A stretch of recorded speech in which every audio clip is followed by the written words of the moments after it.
Hello everyone, this is the Underdoll, aka the German Viking, and it just never ends, does it? It just never ends. Gamergate is running for office. If I sound a little bit under the weather, it's because my allergies are really acting up. So I have an itchy throat and my eyes are running, and yeah, I look like a mess. But I want to address this article from Vice, Waypoint Vice, and from Patrick Klepek, no other than Patrick Klepek, the guy who was constantly criticized by Gamergate for being an ethical hack. Now, isn't this interesting? Isn't this interesting? So let's read what this guy actually has to say. This was published 2 days ago, April 16th. We need to get ready for Gamergate politicians.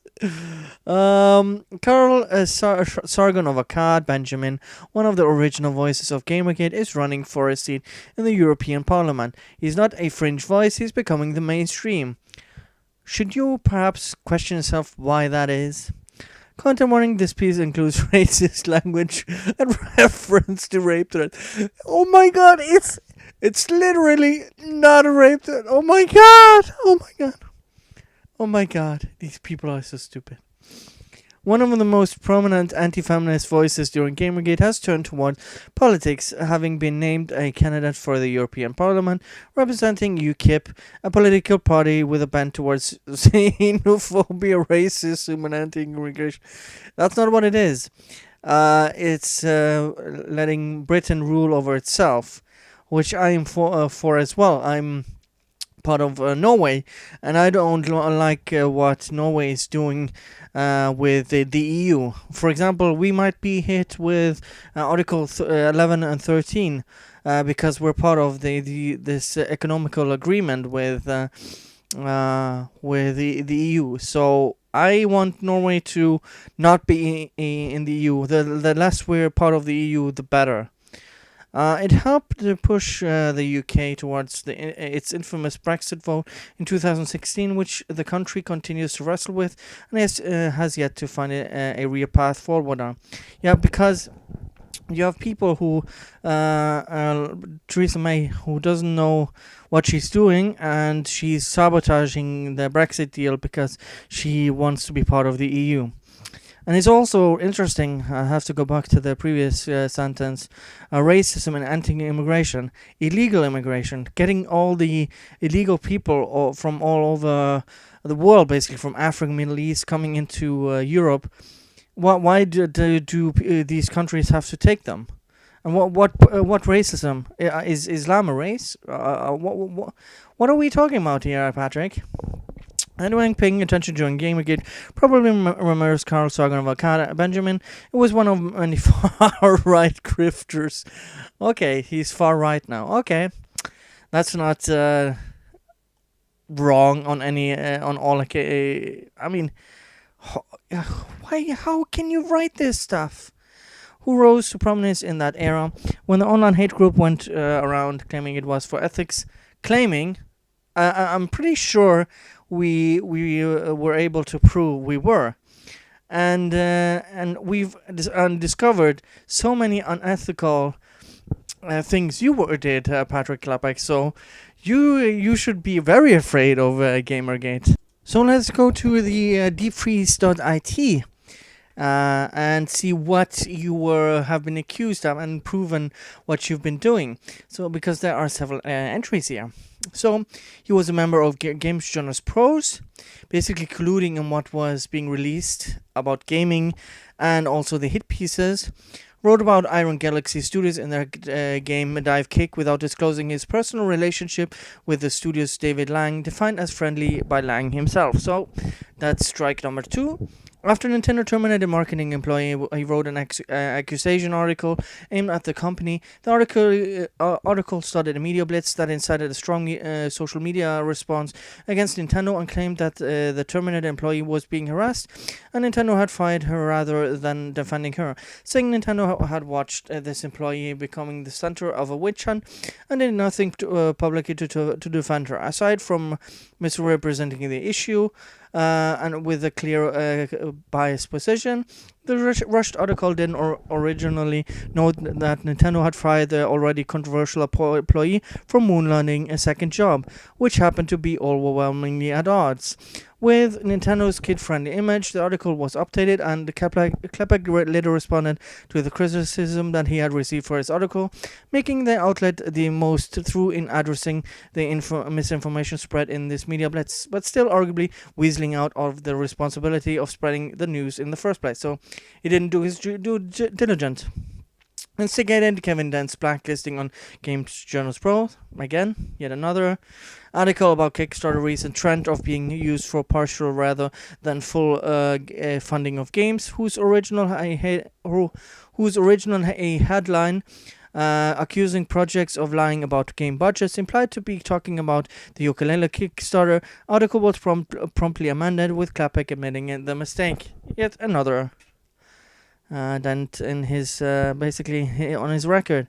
Wrote about Jan Frank plugging her dishonest on leaving article. Although he doesn't disclose his financial support upfront, he does disclose their personal ties. So yet again, doesn't do this. Claimed journalistic objectivity to be a false god, inherently unachievable. So this is Patrick Klepek.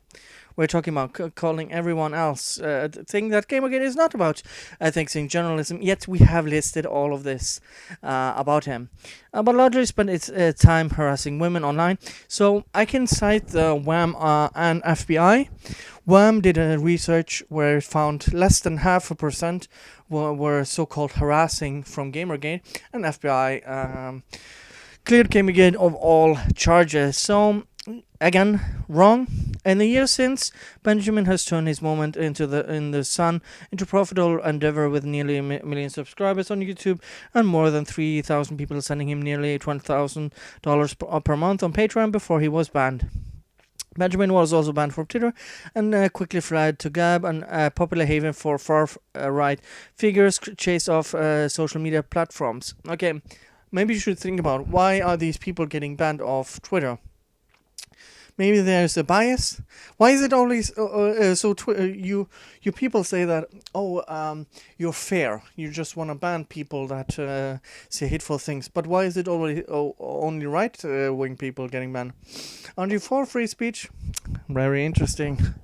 So you ban only people from a certain ideological perspective, even though Sargon is central left leaning. So that once in a blue moon show a measure of consequence for the extreme and frequently consequential rhetoric of its users on Gab. You can be as racist as you want to be, baby. To date, however, Benjamin is still very popular on YouTube, which is where he made his announcement. So, if he's just so toxic, why don't you debate him? Seriously. Well, why don't you debate him? But nobody will come on and debate him. The only one I can think of is Christina Winter. I think that's the doctor of gender studies, basically. And she's the only one I can think of who has come up and actually discussed with him. I think Kevin Logan did as well, but that's pretty much it. I'm part of a class of people who emerge from their living rooms to get involved in the way that the world is run, because we're not very happy with the job that's been done so far, he said, riffing on his usual topics, opposing political correctness, decrying immigration, and pushing for the UK to leave the European Union. My online presence has always been in the place for levity, in addition to serious commentary, and that won't change, and neither will I apologize for it. Political correctness is for other people. I'm here to tell the truth. It's weird how truth often involves bashing women and minorities, right? Yeah, citation needed, Patrick. Give me a citation. Oh, there is none in the article. Okay. Like the time Benjamin theorized without proof The academic group DIGRA, the Digital Games Research Association, was co-opted by feminists to become a think tank by which gender ideologies can disseminate their ideologies to the gaming press and ultimately to gamers. One of them extremely long videos he dedicated to the subject, his endless ramblings that just coincidentally focus on women critical of video games. Yeah, but didn't he prove that? I mean, he went pretty in depth with that. So, or how about when Benjamin, who in the middle of a live stream announced that people in the chat room, I can't be bothered to deal with people who treat me like this. You're acting, yeah, you know the I can't say I don't want to get banned for hate speech. So, and you don't know what. So hold on a minute. Using your logic, Sargon is partially black, and he's getting harassed online. Shouldn't you be defending him when he's being harassed online? Curious logic you got there. Benjamin is not an edgelord, merely trolling for internet clicks, unlike other far-right personalities like Milo, the platform Milo Yiannopoulos, who largely disappeared from influence and relevance because of his shtick, was repeatedly and successfully poking platforms and people to see if they snap back. Yeah, but how is that deserving of a ban? Benjamin has straddled a blurry line of authority that's given him a chance to cash in cultural power from the internet to a potential seat in the parliament. It's an enormous step forward that would give Benjamin and those like him opportunities to transfer rhetoric to action. In the days since Benjamin broke the news, his past full of purposely proactive statements had to embolden his audience and provoke outsiders has caught up with him. Take, for example, a 2016 tweet from Benjamin where he said, I wouldn't even rape you. Hashtag anti-rape threats. Feminism is cancer. To a UK politician, Jess Phillips. These comments altogether are common from characters in the alt-right movement. Oh my god. Do you even know his previous statement, which I wouldn't say? You do realize that was to the alt-right. He sent them gay porn, interracial porn, to the alt-right, and basically that's he got banned for 12 hours or something. You do realize this, Patrick? No, because you're so ideologically ingrained, you don't even know what you're saying. You don't have the slightest. You're either so ingrained in your ideology, or you're just a lazy journalist. And the current leader of UKIP, Gerard Batten, tried his best to defend Benjamin's ugly remark as satire. Yeah, but they aren't really threats, now are they? Are they? When I don't know the exact context of that, said Batten during a recent appearance on the Andrew Marr Show, a popular political interview show in the UK, and I certainly don't condone any remarks like that, but he's not a bad person as he's trying to be portrayed. He's a proponent of free speech. That was the context that he said it in, which it was satire against people he was saying it about. He wasn't actually making a literal statement. He was literally saying the opposite. This tortured explanation for why a person would use rape as a talking point betrays simpler explanation for why UKIP is associating with Benjamin. Jeez, it's been 3 years and you still don't understand what he said. It's amazing.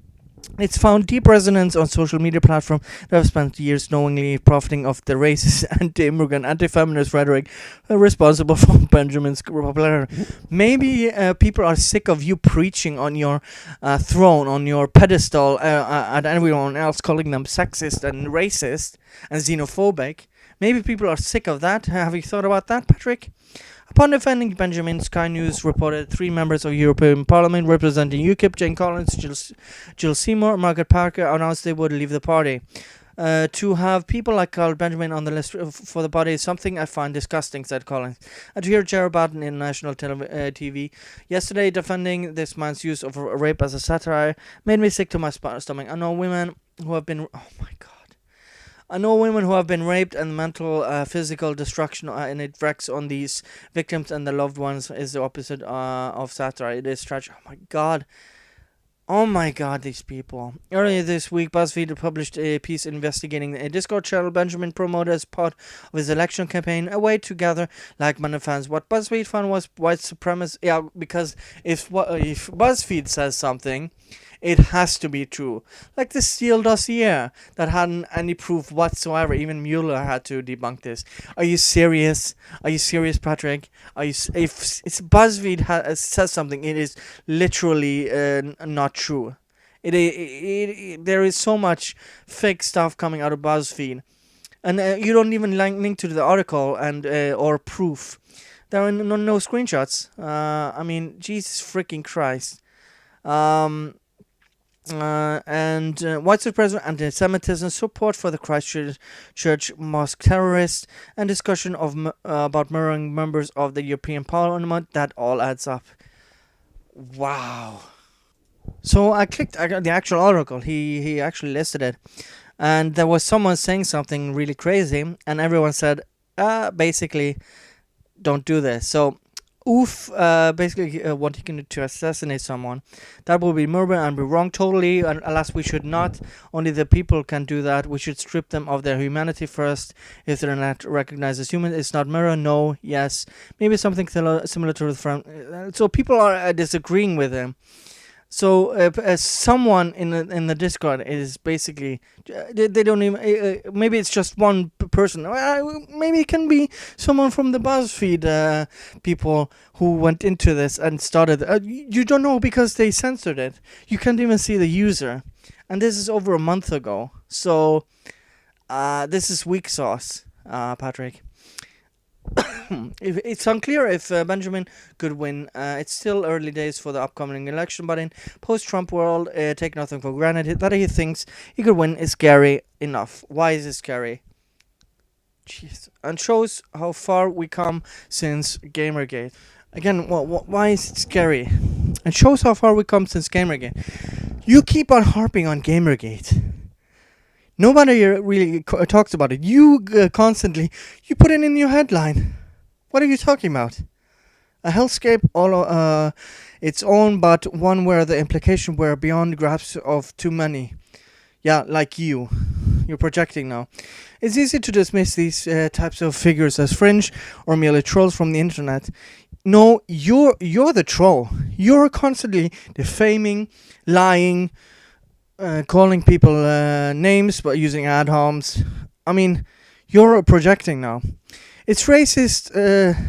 It's racist.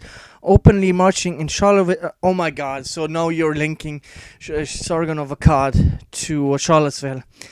Wow, dude. Wow. Wow. Marching in Charlottesville. It's a mass shooter in New Zealand streaming on Facebook. Yeah, but screw all the Muslims killing people in Africa or in the world. Last month, over almost 1,000 people died from Islamists. Nobody talks about that. It's because it doesn't fit your narrative. I just saw a video from Matt Christensen. And where they basically said it is 2-1 with terror attacks in the US, even though Muslims are like 1% of the population. Isn't that concerning? Shouldn't that be a concern? Extremism on both sides? Jesus freaking Christ. This is our new unhinged reality, and the question is whether we're prepared to push back. The social networks are not going to do it for us. Yes, they are. They just quarantined Sargon of Akkad's Reddit. I'm the one who discovered and posted it on that subreddit. Yeah, he's already banned from Twitter. He's already banned from Patreon. Are you serious? Are you serious, Patrick Abbey? You have everyone backing you up, and it's still not good enough. Maybe what he's saying is true, and you're afraid it's gonna get spread. That's what I think. That's what I think, Patrick Clappy. And our political parties are happy to cynically ride on the backs. We have to bear the burden. That's on us. Jesus Christ. Oh my God. I can't believe we're still talking about Gamergate and they still can't get it right. It's 5 years ago, almost 5 years ago, and they're still talking about Gamergate. They're still getting it wrong, even though there's plenty of evidence out there. FBI, Wham. Where is all this evidence of death threats and oh my god, I just can't even. Hong Kong, everyone, Hong Kong. These NPCs are just so goddamn stupid. I just can't anymore. Just be a nihilist and honk at everyone. Anyways, thank you guys for watching and see you guys next time. Bye.